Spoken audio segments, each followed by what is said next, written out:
Luke 15. Now the tax collectors and sinners were all gathering around to hear him.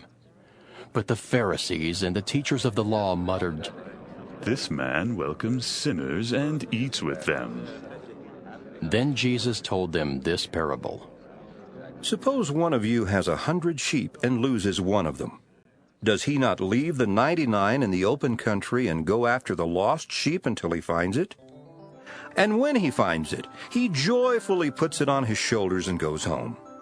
Then he calls his friends and neighbors together and says, "Rejoice with me, I have found my lost sheep." I tell you that in the same way there will be more rejoicing in heaven over one sinner who repents than over 99 righteous persons who do not need to repent. Or suppose a woman has 10 silver coins and loses one. Does she not light a lamp, sweep the house, and search carefully until she finds it? And when she finds it, she calls her friends and neighbors together and says, "Rejoice with me, I have found my lost coin." In the same way, I tell you there is rejoicing in the presence of the angels of God over one sinner who repents. Jesus continued, There was a man who had 2 sons. The younger one said to his father, "Father, give me my share of the estate." So he divided his property between them. Not long after that, the younger son got together all he had, set off for a distant country, and there squandered his wealth in wild living.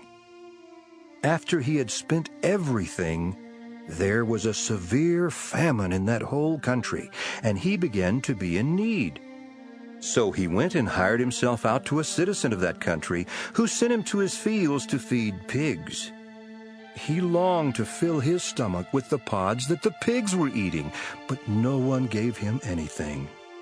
When he came to his senses, he said, "How many of my father's hired men have food to spare, and here I am starving to death?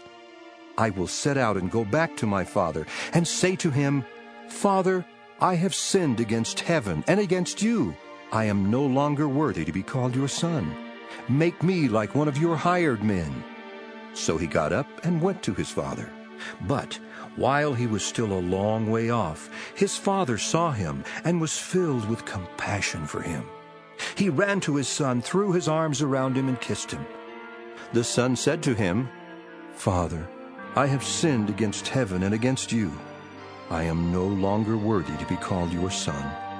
But the father said to his servants, 'Quick, bring the best robe and put it on him. Put a ring on his finger and sandals on his feet. Bring the fattened calf and kill it.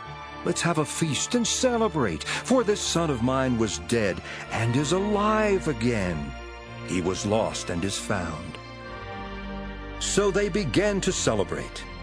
Meanwhile, the older son was in the field. When he came near the house, he heard music and dancing. So he called one of the servants and asked him what was going on. 'Your brother has come,' he replied, 'and your father has killed the fattened calf because he has him back safe and sound.' The older brother became angry and refused to go in. So his father went out and pleaded with him.